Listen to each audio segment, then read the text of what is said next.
The views and opinions expressed are that of the individuals and are not the reflections of any Grand Masonic body. The goal in this video series is to enlighten the minds of our viewers with Masonic education for the modern Freemason, wherever they might be. Take due notice thereof and govern yourselves accordingly.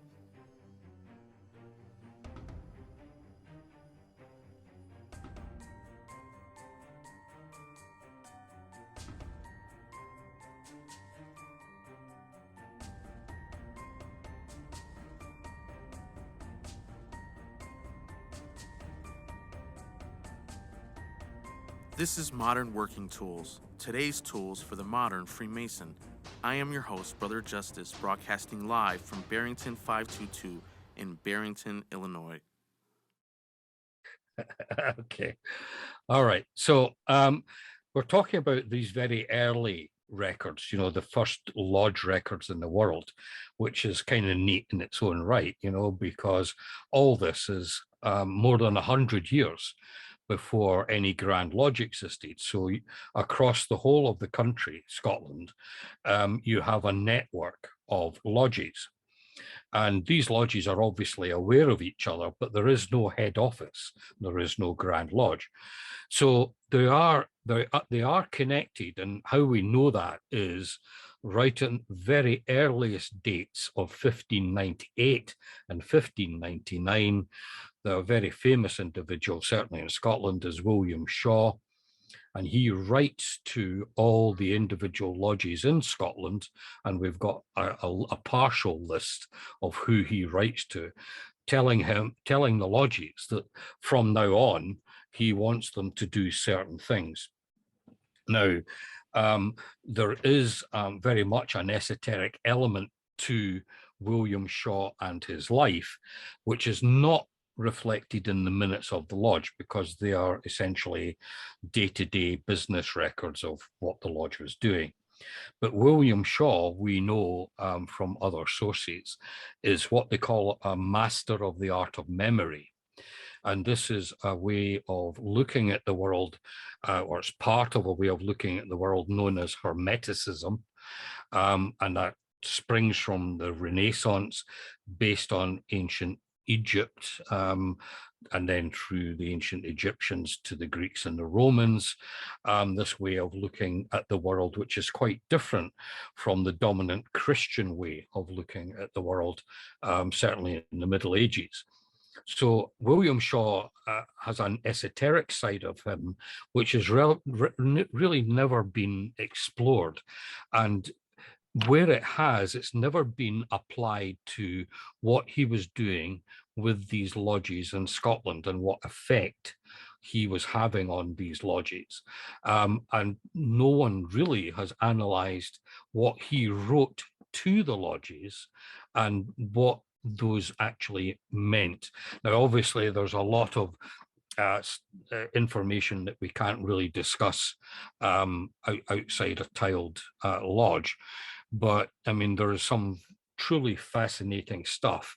And we know that William Shaw, unfortunately, he dies quite young, but we know that William Shaw is sharing this worldview that the church later certainly doesn't particularly like. And what we now think is that his way of using the art of memory instructs these lodges, and most of them, the early ones anyway, are stonemasons lodges. He's using these early lodges as a vehicle to transmit his esoteric knowledge.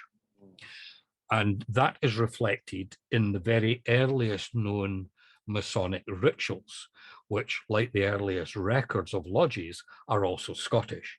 So the earliest known Masonic rituals are Scottish. So we have, not only do we have the lodges' day-to-day business activity recorded, but we actually have the ritual that they were using in their lodges in writing. And we've got multiple copies of those. So clearly, this was a very well organized network of lodges across the whole of Scotland, all doing a similar ritual, but with a great deal of esoteric content that's never really been analysed and discussed.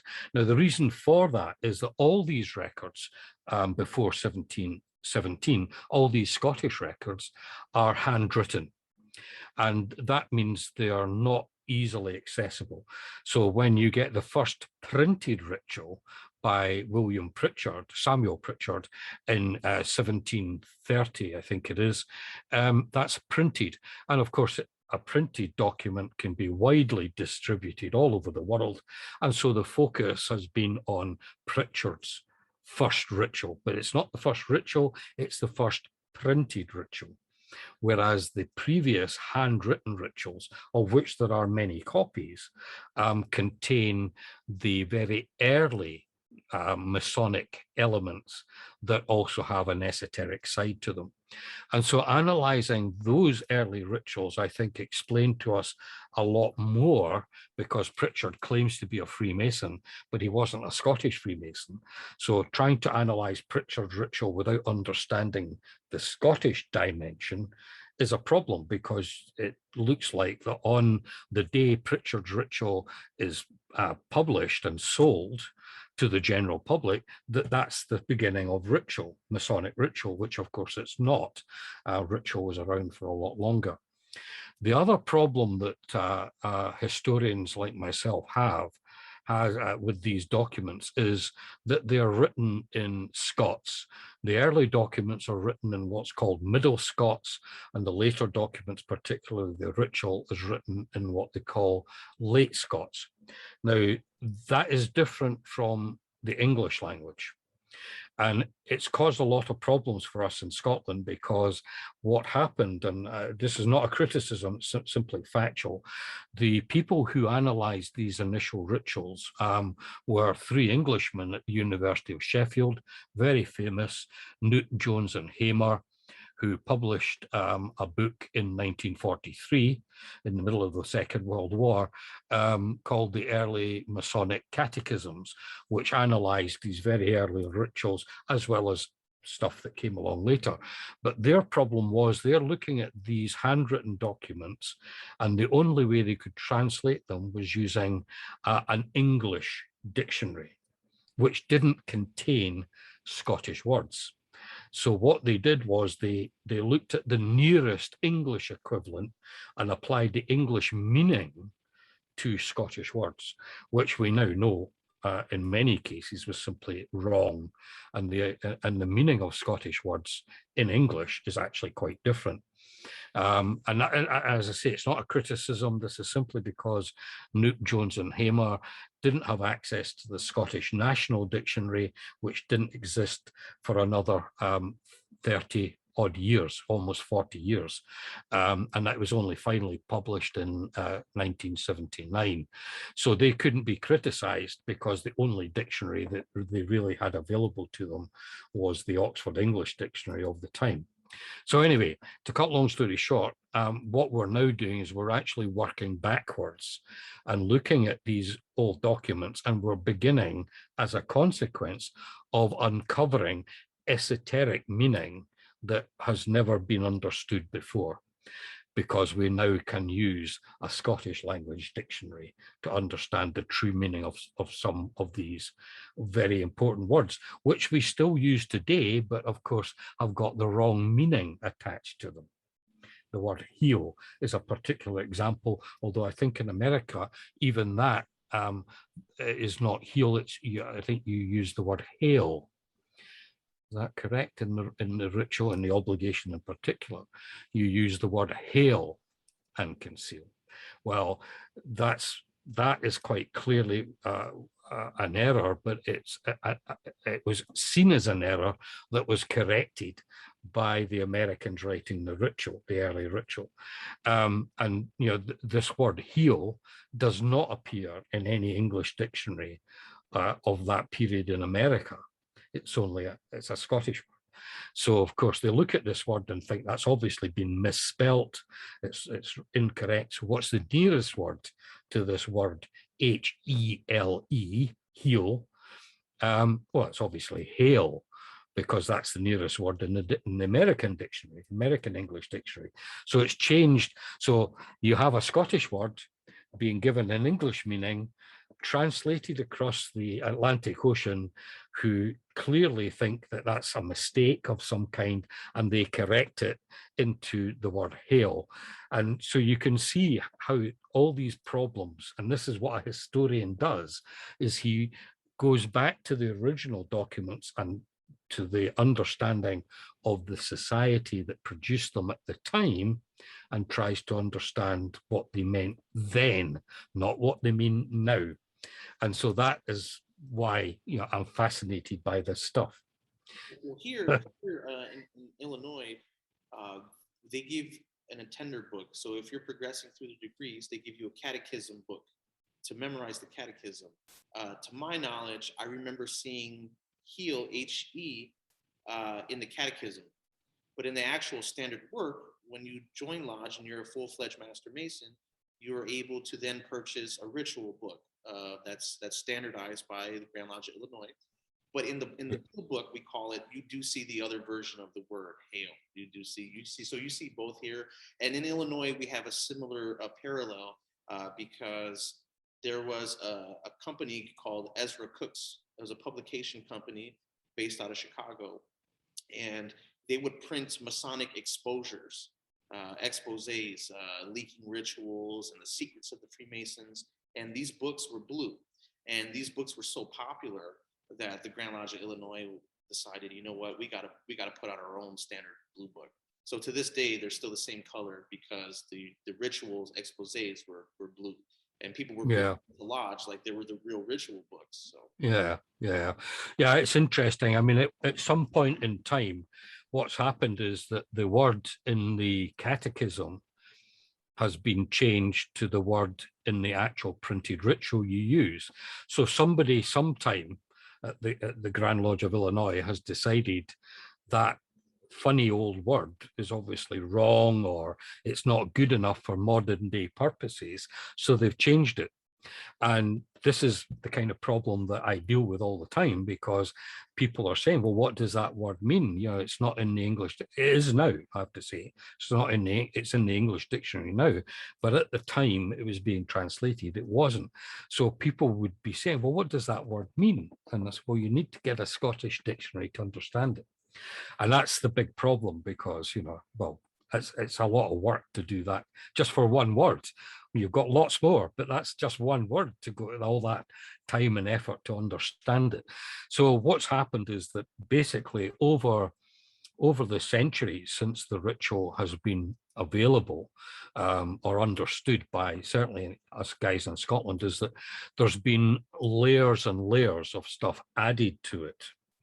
And that kind of obscured what was originally there by people who have come along and said, well, you know, I think we could add this to the ritual. It's going to make it nicer and it'll make it flow more smoothly. And so, and what, you know, when you look at the original ritual, they are relatively brief.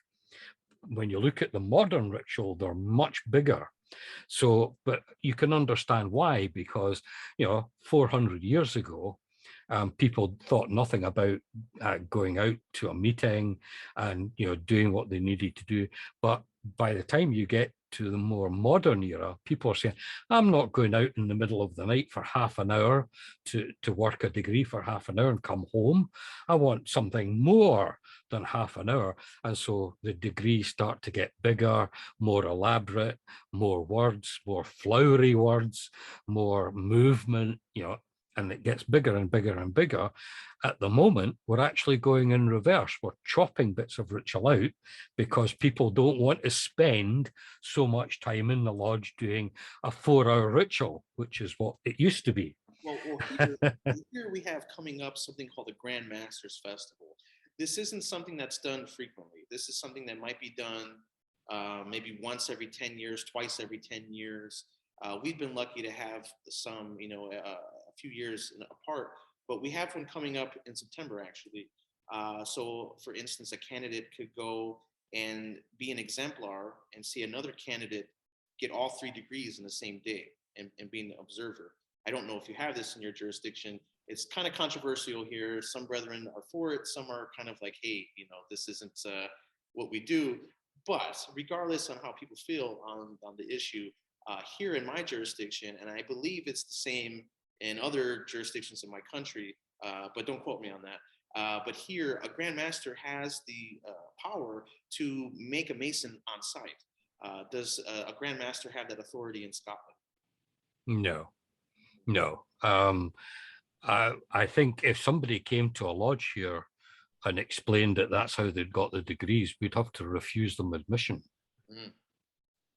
Because our rules and regulations say that you've got to have taken your degrees in a regularly chartered lodge, chartered by the Grand Lodge of Scotland, and the degrees must be separated by a minimum of X number of weeks.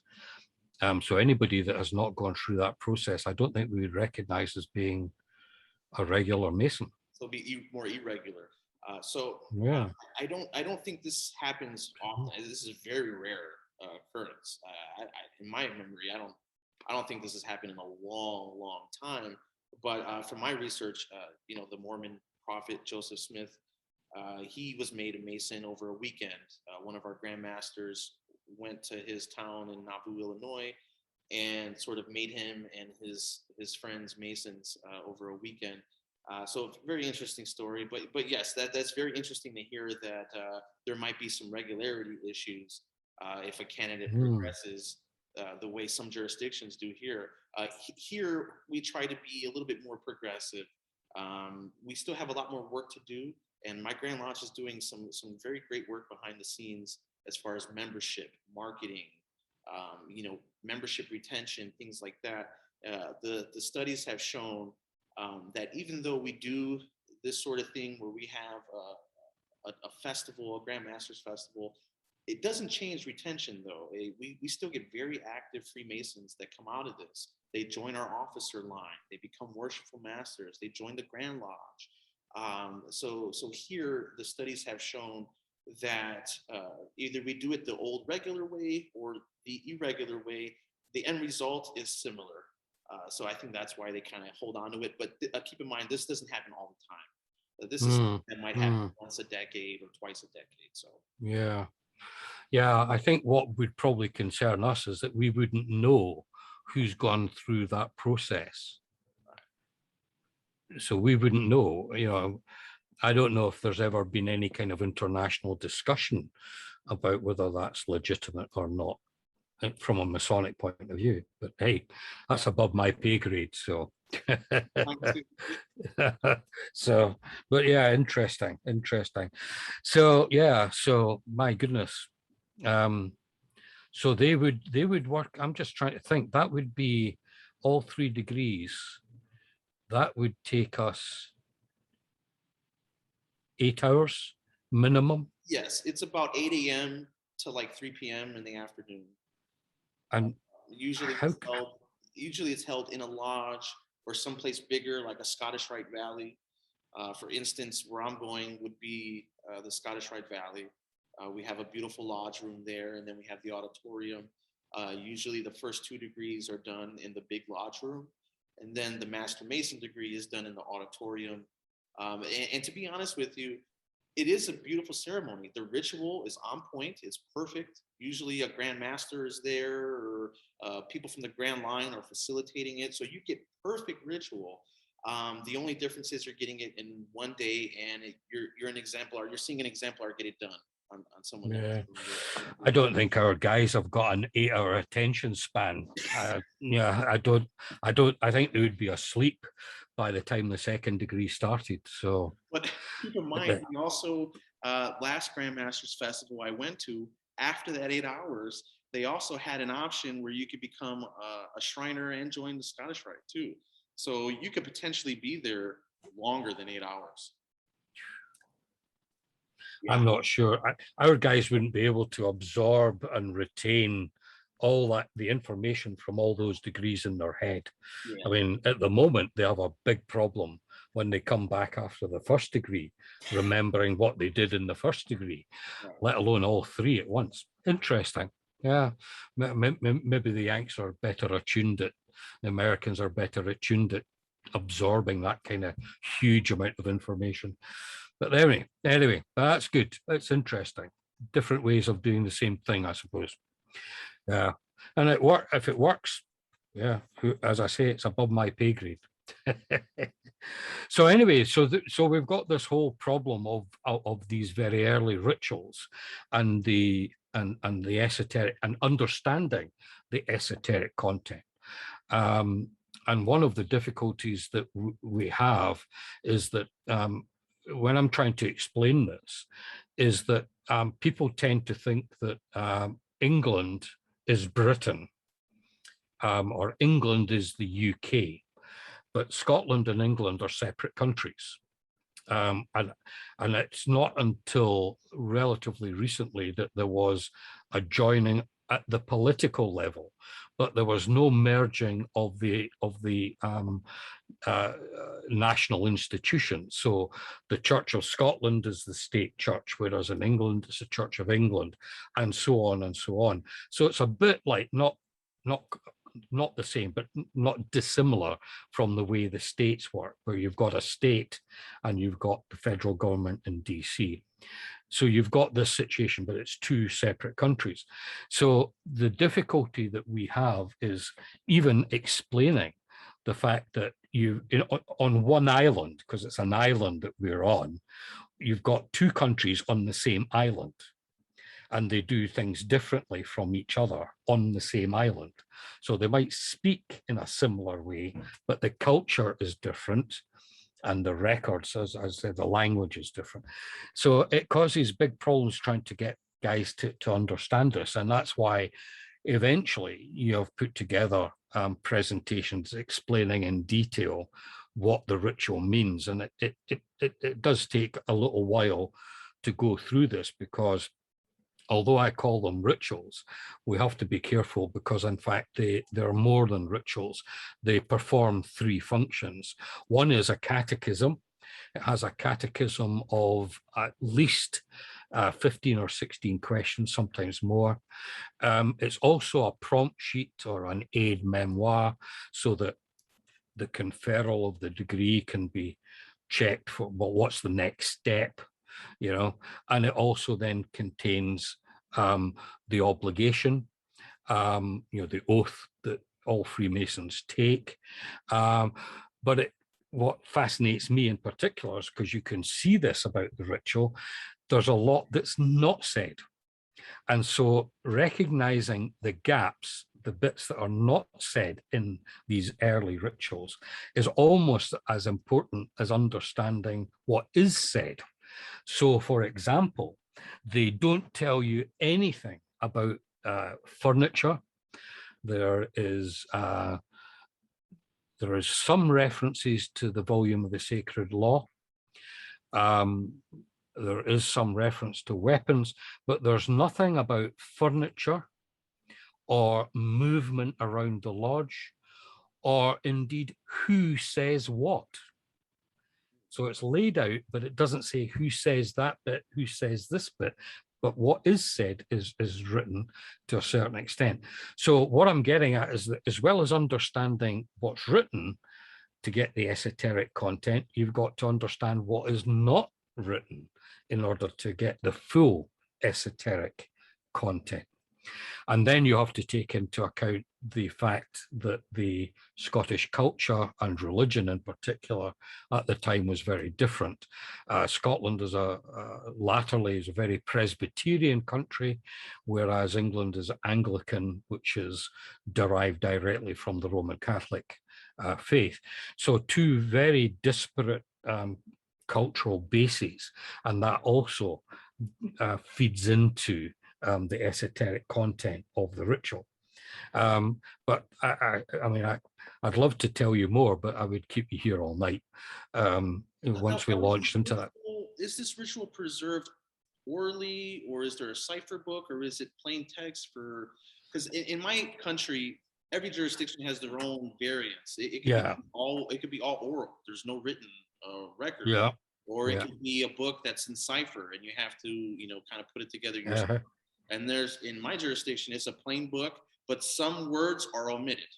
Some of Right. the key passwords and things like that are left Sure. out. Sure. But for the most part, it's in plain English to read. So how is the ritual there passed down? Is it different from lodge to lodge, or? Well, in the modern day, it's different from lodge to lodge. The early rituals that we're talking about, they don't give you all the information. These are the missing parts. They give you some, but not all of it. And so this is the blanks that you've got to try and fill in.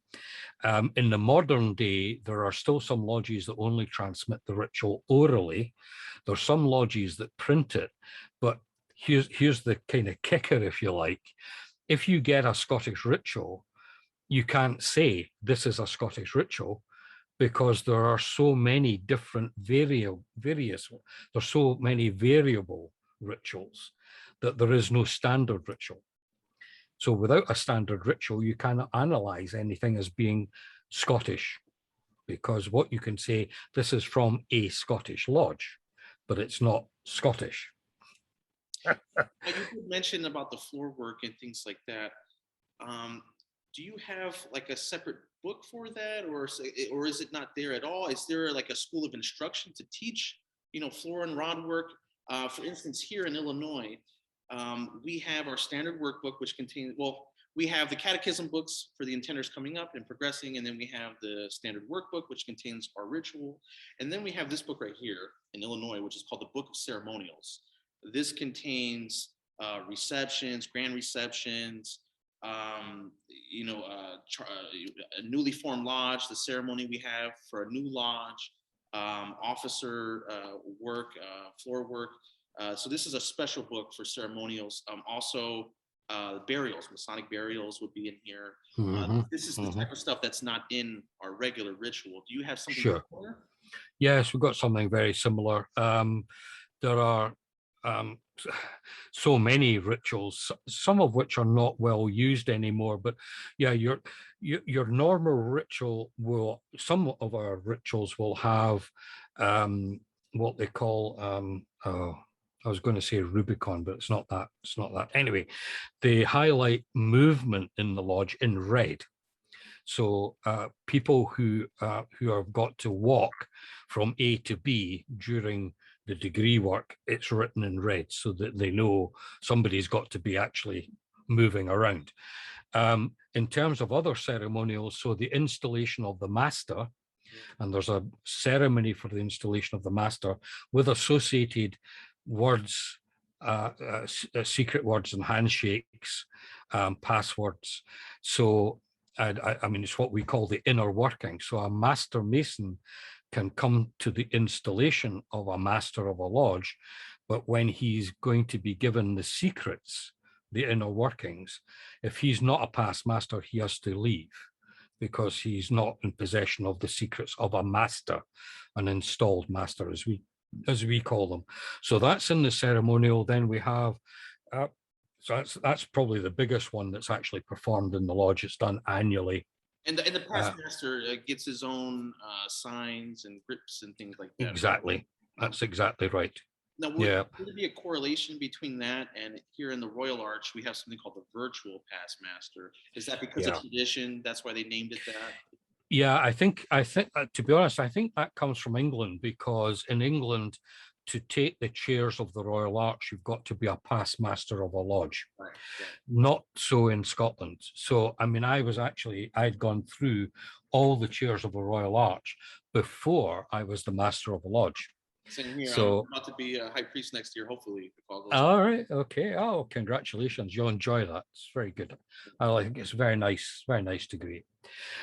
So you can see it's different here in Scotland. So the installed masters is very important here, but it's different from the ceremony performed in England or indeed anywhere else in the world, because it's got a very Scottish twist to it, shall we put it that way.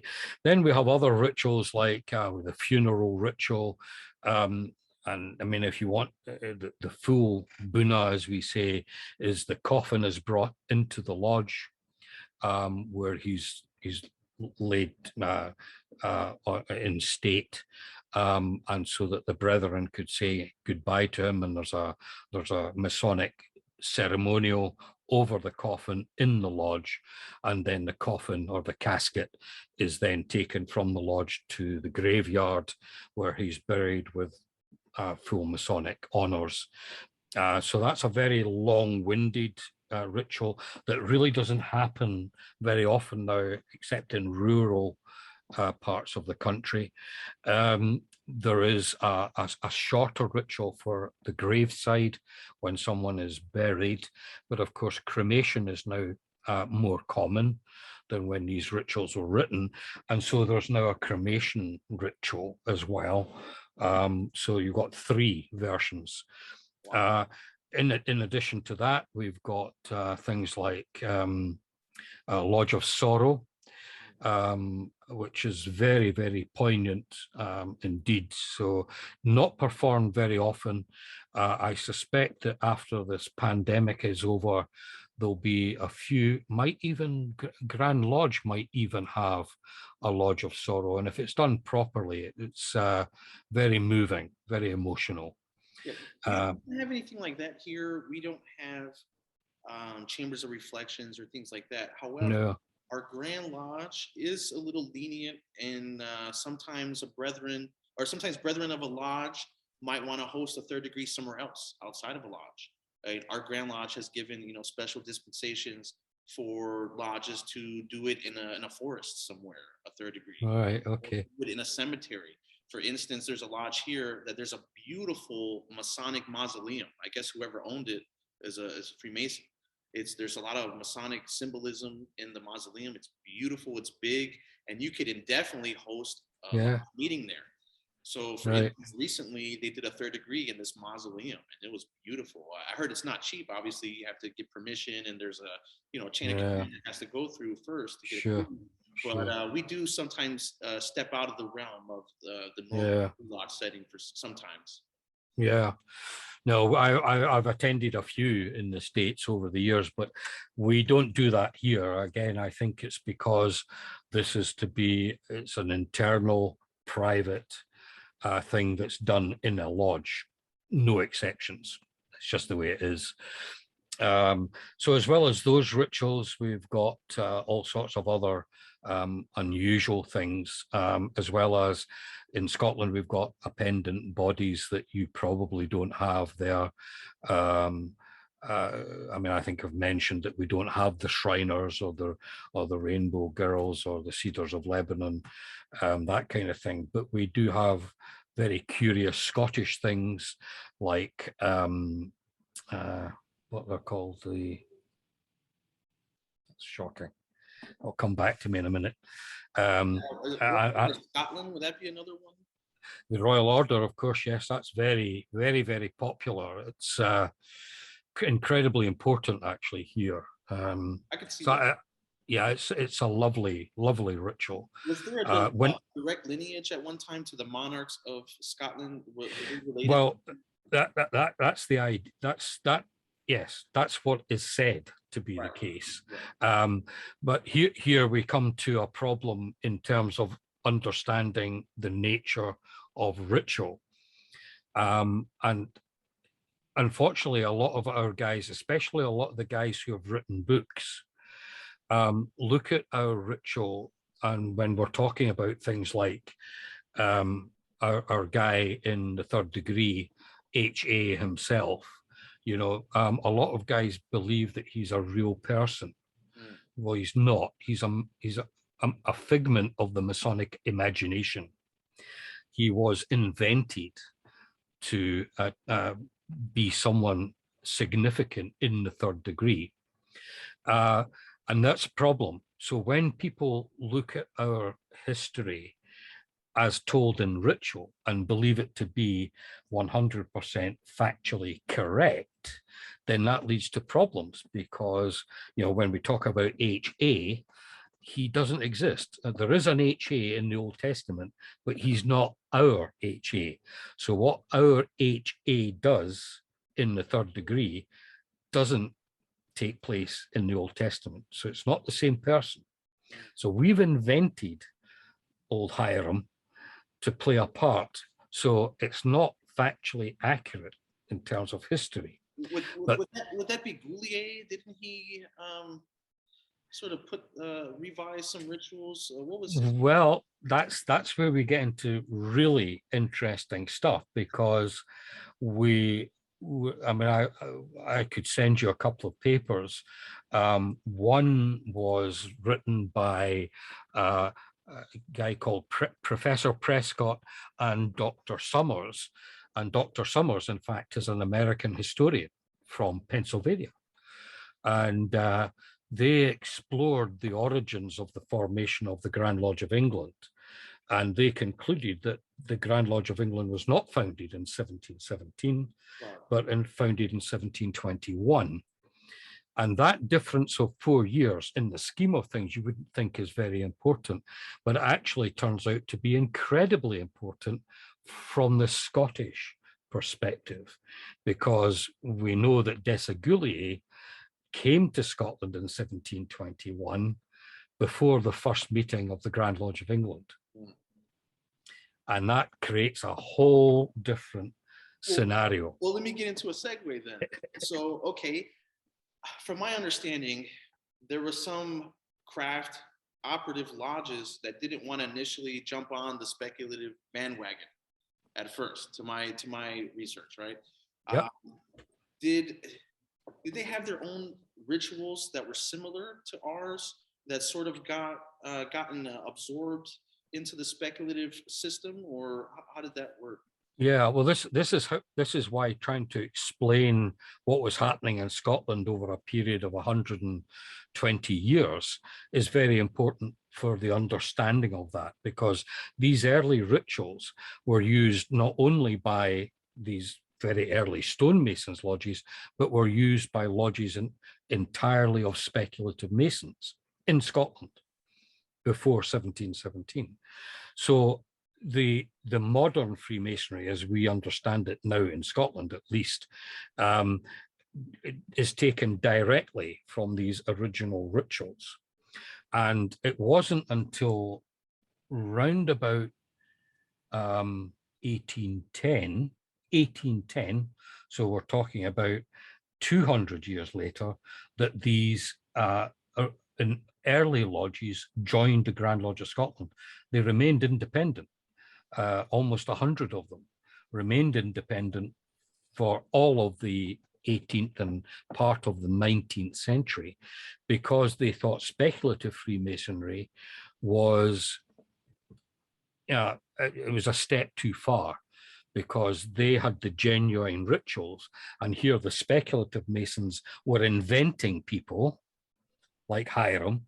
They were inventing people that didn't exist in their ritual, and they thought this was a very weird thing to do. Why would you invent a degree when they already had the degrees?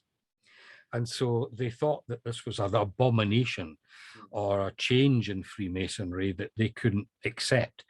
And in fact, the very last lodge in Scotland that was independent was the Lodge of St. John in Melrose in the Scottish borders. And it didn't join the speculative Grand Lodge until 1891. So it was independent for more than 200 years before it joined the Grand Lodge of Scotland, which is only 100 years since it joined, you know.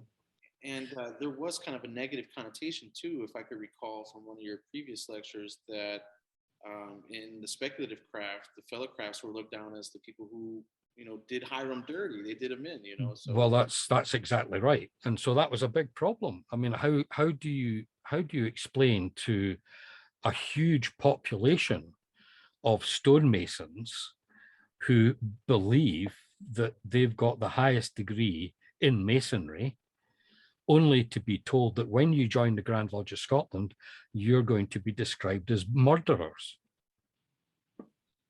you've now got a third degree, and in the third degree, you, fellows of craft, are all murderers. And in fact, you've got to take part of the degree to prove that you're murderers. Right. And for Masons who are not aware, Freemasonry had 2 degrees. It was a 2 system, and a relatively new invention would be the third degree. Here, when we did an installation of officers, and I'm going to say this with complete respect, one of our past Grand Masters, when he was doing the installation, there's a little ritual for the obligation that he must say to the installing officer. And in there's a little blurb about no innovations in Masonry, how it's not a good thing to have innovations. But I was thinking about, isn't the third degree an innovation in Freemasonry? Well, it's interesting. Again, as we've rolled back our understanding of these early degrees, I think the third degree was in existence at the time. I don't think there was just 2 degrees. Was it? Because I read a book.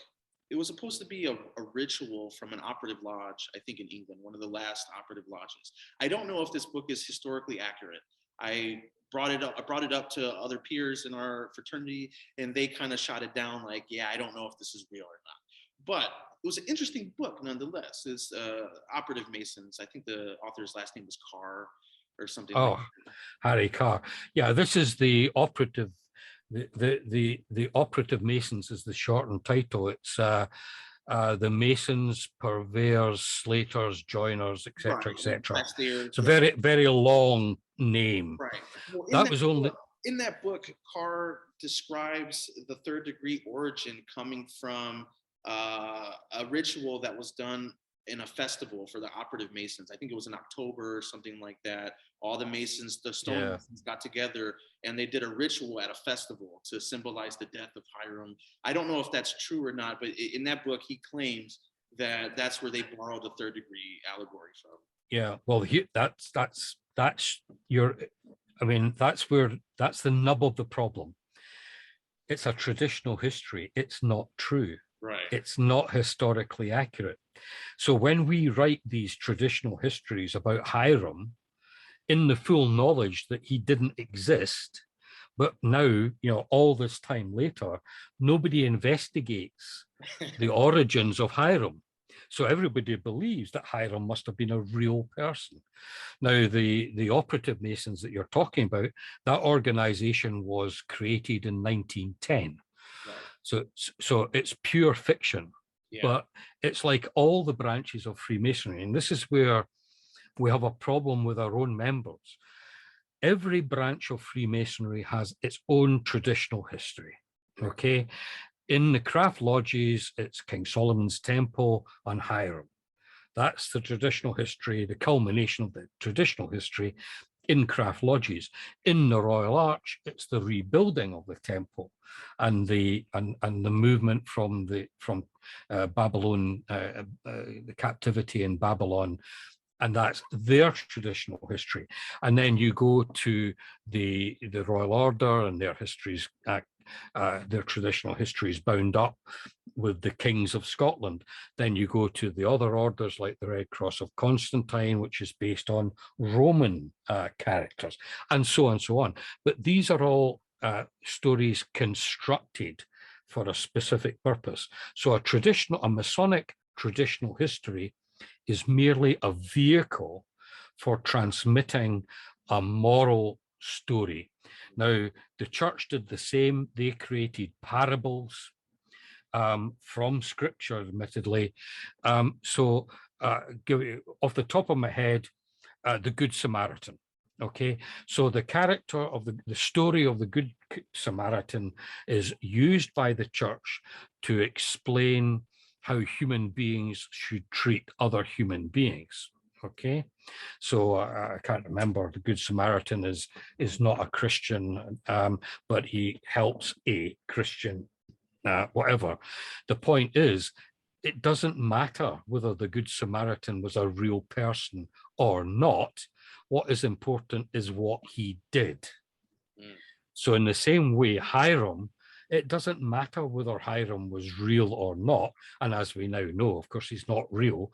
So it doesn't matter whether Hiram was real or not. It's what he did that's important. It's the lesson he's transmitting to us in the third degree that's important, not him. This is a big problem, though, because as a fellow Masonic historian, you have to sift through all the myths and legends. Like, for instance, I can't cite as a source Mackey's Encyclopedia. I can't cite Anderson's Constitutions. I can't, like, and these are like, some of the major works of writing in our fraternity. And it's sad. And Chevalier Ramsey didn't help either with all the Knight Templar allegory, the Rite of Strict Observance. Even the Illuminati kind of took that and ran with it. And you did all these Templar myths and legends. Yeah, you're right. And this today we call that fake news. That's what but we're buying into this because we don't investigate our own history. Right. And that's our problem. And it causes a big difficulty for people like me, because if I've got an audience of people who believe all of this 100%, that we're all descended from the Knights Templar, I've got the evidence to prove that that's simply not true. But is that a good thing to do to your fellow Freemason or not? If they genuinely... A wise brother once told me, don't let the facts get in the way of a good story. Well, yeah, I agree. But this is where, because I wear two hats, as an academic historian and as a Freemason, I've got one part of me saying, but that's simply not true. It's not possible. But the other side of me says, that's a wonderful story. That's a great story. Then you think, well, what's the purpose of the story? Right. And the purpose of the story is what's important. Right. So you've got to go beyond what the ritual says and try and understand what the ritual means. And that's where we get into the esoteric side of things, because these guys that were creating this ritual wanted a special way to transmit a certain esoteric knowledge, but they couldn't write it in plain English. So they disguised it as history. For instance, I read the other day, Born in Blood is one of the best-selling books of all time in our fraternity. Yeah. This was written by a non-Mason who wanted to, write a book on, the Templar. Is there a connection, and it's just I John Robinson, he's another guy, made a Mason at sight, or certainly made a 33rd degree Mason at sight and all that. But my problem as a historian is, his book, Born in Blood. First thing I always do when I pick up a book is look in the index of the book, because the index tells you what kind of information the book is based on. There is no index in John Robinson's book. Nope. No index.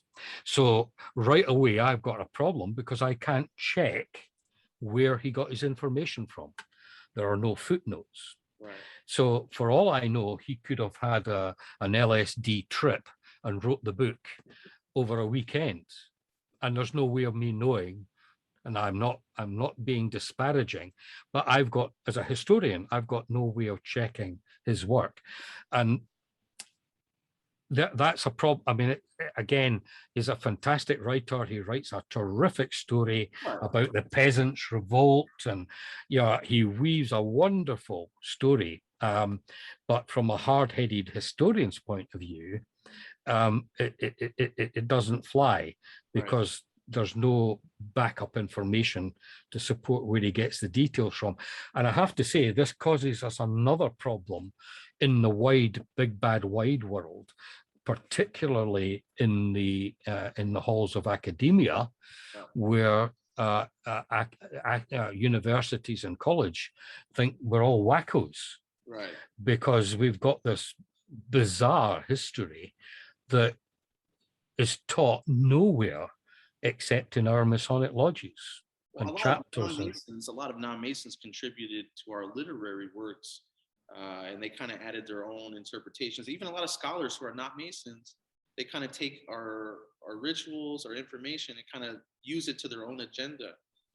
That's right. Problem. Yeah, exactly. And I know, but what I notice about the academics is that quite often when they're writing about Freemasonry is they start off by saying, I want to make it clear that I'm not a Freemason. Right. And so right away that absolves them of all responsibility from talking as much nonsense as we apparently do. So Manly P. Hall didn't help either. I mean, I love the guy to death. God bless him. I hope he's somewhere high in the the celestial realm. But Atlantis and the Lumerians and all this. What does this have to do with Freemasonry? I mean, I love the stories. I love him as a writer, but there's some problems. That he wasn't a Freemason until after that he published these works. Yeah, well, same with Michael Bajan, the Temple and the Lodge and all that stuff, all written before he became a Freemason.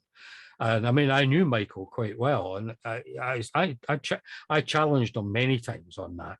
And one day he admitted, he said, "Well, if I'd been a Freemason when I was writing these books, I would never have written them."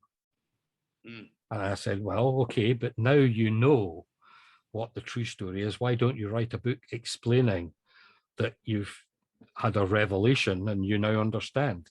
Then Dan Brown came along. Well, that's right. But Michael said, but it wouldn't sell. Right. The truth doesn't sell. Right. So if you explain a ritual as being allegorical of transmitting certain stories, it wouldn't sell. It doesn't. It's not popular. Right. It's not romantic. It's not. Right. It's not fantasy.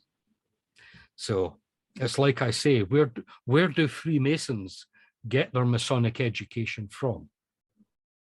There's only one place. It's Amazon.com. I'm looking to change that in my jurisdiction. Right. Right now I'm a member of the Grand Lodge Committee for Education, Masonic Education here, and I don't want to give away to anyone who's not privy to our committee, but we are working on some things to help change that, to help get brethren engaged in our history, where it comes from, ritual. We want to make brethren proud to be Illinois. Sure.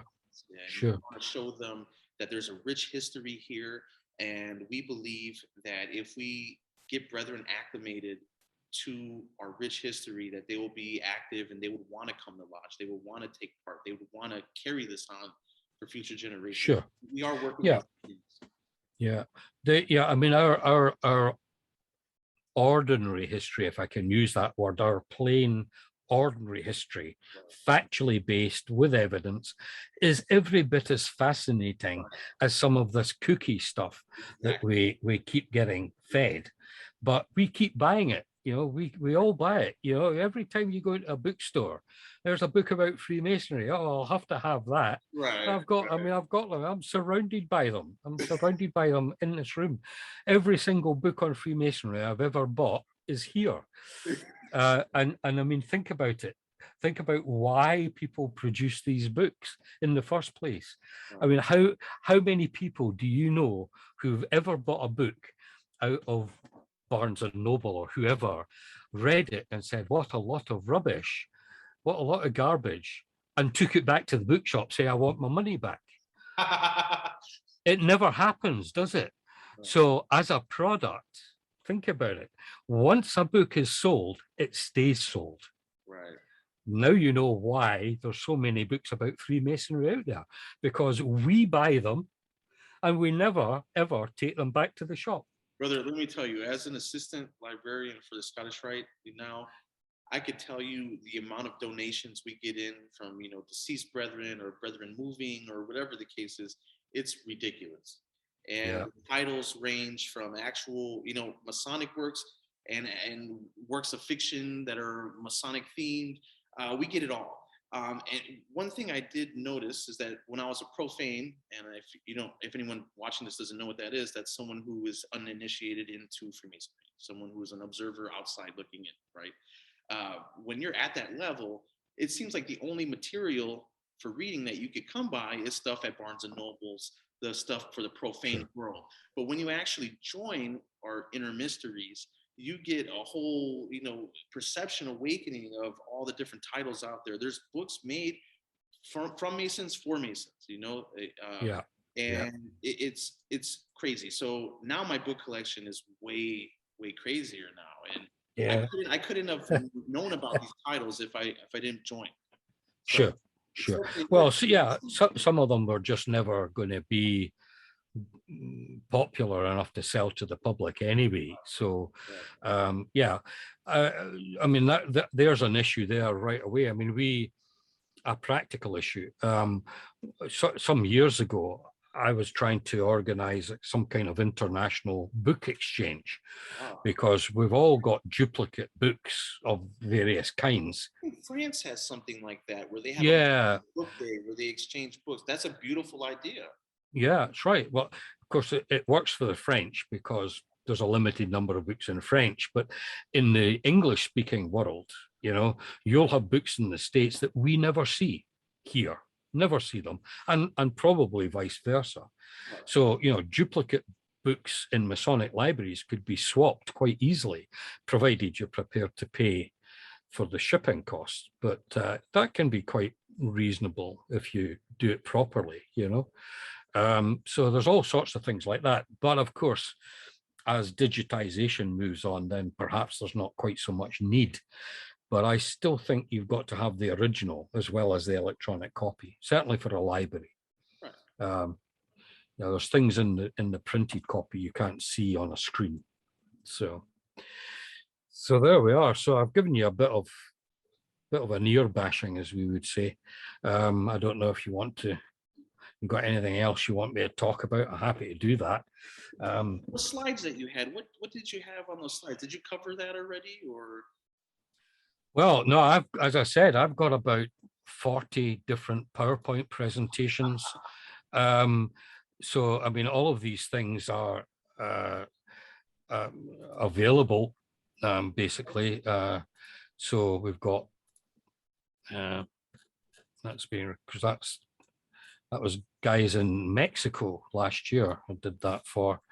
So again, this is to let you, this is all designed to talk about the esoteric side of things. That's the very earliest minute in the world, Lodge Aitchison Haven, and then the Shaw Statutes, which were sent to all lodges in Scotland. So again, this is a fairly lengthy document, and every single lodge in Scotland got a copy. Is it as long as the Kirkwall scroll? No, there's no imagery. It's all written. So because it's written, there's about 4 pages of instructions to lodges. But again, understanding what it actually contains takes some explanation, because like the rituals, there is a lot not said. And when we read this particular document, I think it becomes very clear that William Shaw is giving secret information to these lodges in Scotland, and he's using his position because he's a minister to the king, master of works.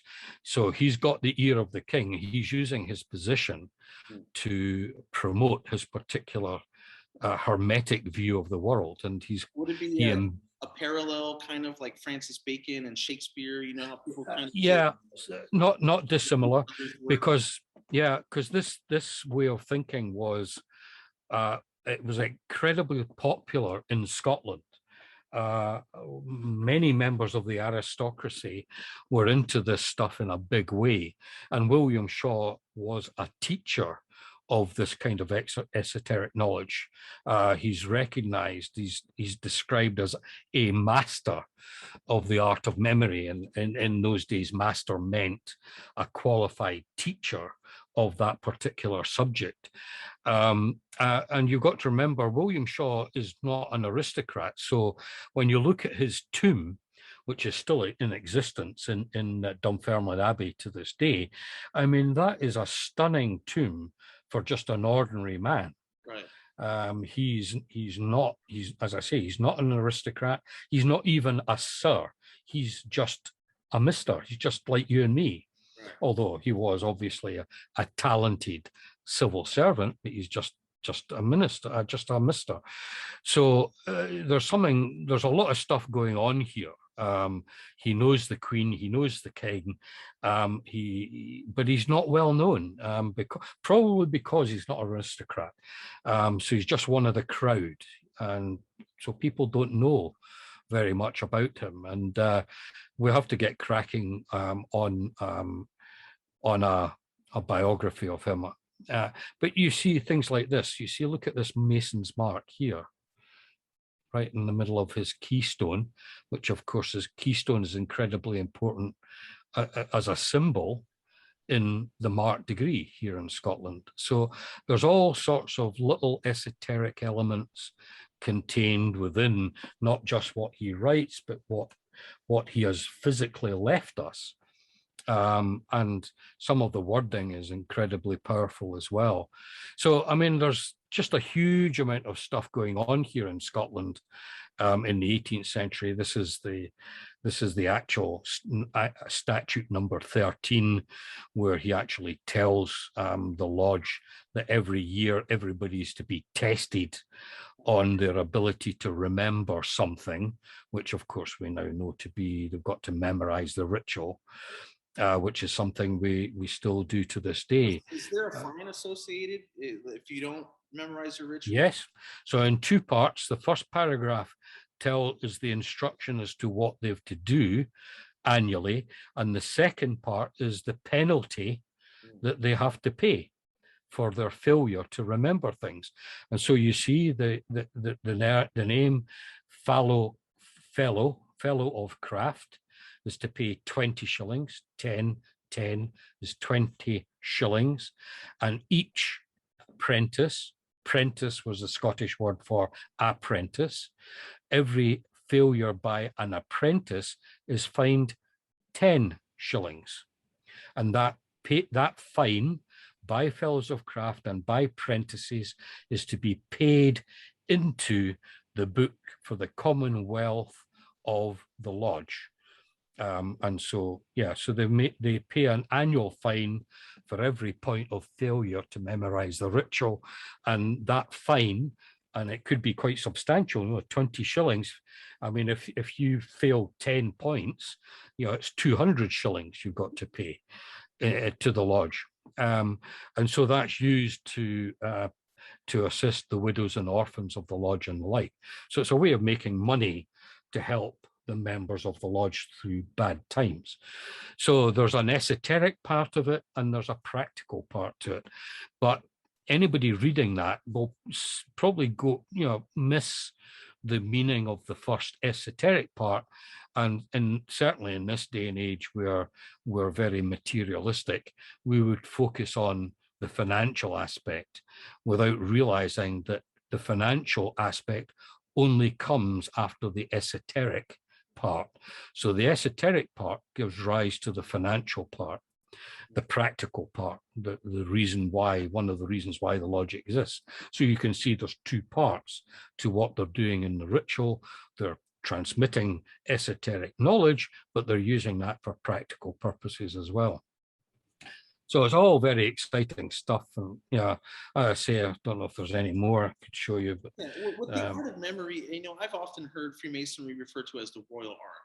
And when I think of that, I think of the Catechism because it helps your memory. It's like a memory exercise, learning and repeating. And so this was someone who was definitely gifted with his memory. Nowadays we have pills and things for nootropics where you could help your memory, boosters and things like that, vitamins you could take, but this is before all that. So I would definitely stress to Master Masons, learn that catechism. It'll help improve your memory, and also be thankful that we don't have to pay fines for missing our ritual and things like that. So I think we're very grateful. And I really enjoyed this presentation that you put together. And I would definitely love to have you come on for another presentation, maybe on Knights Templars in Scotland, or perhaps the Kirkwall Scroll. I think that would be really awesome to have. But yeah, that's going to wrap it up. Thank you so much for having us on. And likewise, I know that I've been following your work for a while, you and David. You guys are doing great work. Big shout out to Brother David for Saper Yog. I really appreciate what you guys are doing for the craft. You definitely Yeah. inspired me. During the pandemic was a dark time for a lot of people, especially in my life, being away from the craft and everything. And this Sure. was a little beacon of light in dark times. Yeah. Really, Well, I think that was the whole idea, wasn't it, really? And it was David's idea, I have to say. David's idea, and I just went along for the ride, basically, you know. Yeah. So good stuff. Good stuff. well, thank you so much for your time, Brother Cooper. Sure. I am Brother Justice signing off, Modern Working Tools. I hope you have enjoyed this presentation. May peace be with you and long live the Good craft. stuff. Okay. Bye-bye.